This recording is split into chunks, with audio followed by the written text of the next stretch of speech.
ನಮಸ್ಕಾರ ಸ್ನೇಹಿತರೆ. ಕನ್ನಡ ಕಿರುತೆರೆಯ ಮೂಲಕ ಜನಪ್ರಿಯತೆ ಗಳಿಸಿ ಬಿಗ್ ಬಾಸ್ ಮನೆಗೆ ಎಂಟ್ರಿ ಕೊಟ್ಟ ನಟಿ ಸ್ಪಂದನಾ ಸೋಮಣ್ಣ. ಟಾಸ್ಕ್ ಅಂತ ಬಂದ್ರೆ ಎಲ್ಲದರಲ್ಲೂ ವೀಕ್. ಆದ್ರೆ ಈ ವಾರ ಕಾಲು ಮುರಿದ್ರು ಕೂಡ ಚೈತ್ರ ಕುಂದಾಪುರ ಆಟದಿಂದ ಅಭಿ ಜೊತೆ ಕ್ಯಾಪ್ಟನ್ ಆಗಿ ಬೀಗಿದ್ದಾರೆ ಸ್ಪಂದನಾ. ಬಿಗ್ ಬಾಸ್ ಸೀಸನ್ 12ರಲ್ಲಿ ಟಾಸ್ಕ್ ಗಳು ಭಾರಿ ಜೋರಾಗಿಯೇ ನಡೆಯುತ್ತಿದೆ. ಈ ವಾರ ಟಾಸ್ಕ್ ಗಳು ಜಂಟಿಯಾಗಿದ್ವು. ಎಲ್ಲರೂ ಜಂಟಿಯಾಗಿಯೇ ಆಟವಾಡ್ತಿದ್ರು. ಈ ಜಂಟಿ ಟಾಸ್ಕ್ ನಲ್ಲಿ ಗೆದ್ದು ಅಭಿಷೇಕ್ ಮತ್ತು ಸ್ಪಂದನ ಈ ವಾರದ ಜಂಟಿ ಕ್ಯಾಪ್ಟನ್ ಆಗಿದ್ದಾರೆ.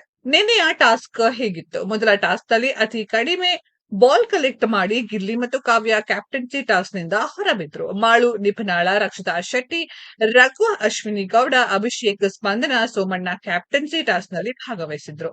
ಸ್ಪಂದನ ಕಾಲಿಗೆ ಪೆಟ್ಟು ಬಿದ್ದುದರಿಂದ ಆಕೆಯ ಬದಲಾಗಿ ಚೈತ್ರ ಕುಂದಾಪುರ ಟಾಸ್ಕ್ ಆಡಿದರು. ಒಗ್ಗಟ್ಟು ಬಿಡಿಸಿ ಬಂದಿಯಾಗಿದ್ದ ಸದಸ್ಯರನ್ನ ಬಿಡಿಸುವ ಟಾಸ್ಕ್ ಇದಾಗಿತ್ತು. ಅಂತಿಮವಾಗಿ ಎಲ್ಲ ಒಗ್ಗಟ್ಟನ್ನ ವೇಗವಾಗಿ ಬಿಡಿಸಿ ಉತ್ತಮ ತಂತ್ರಗಾರಿಕೆ ಬಳಸಿ ಚೈತ್ರ ಕುಂದಾಪುರ ಅಭಿಷೇಕ್ ಅವರನ್ನ ಬಿಡಿಸಿ ಟಾಸ್ಕ್ ಗೆದ್ರು.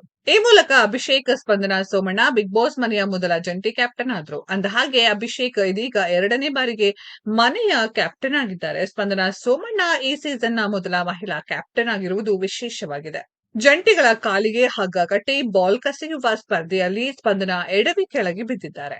ಈ ಸಂದರ್ಭದಲ್ಲಿ ಸ್ಪಂದನ ಮೇಲೆ ಇತರ ಸ್ಪರ್ಧಿಗಳು ಸಹ ಬಿದ್ದಿದ್ದಾರೆ. ಸ್ಪಂದನ ಕಾಲು ನೋವು ಎಂದಾಗಲೂ ಕೇಳಿರಲಿಲ್ಲ.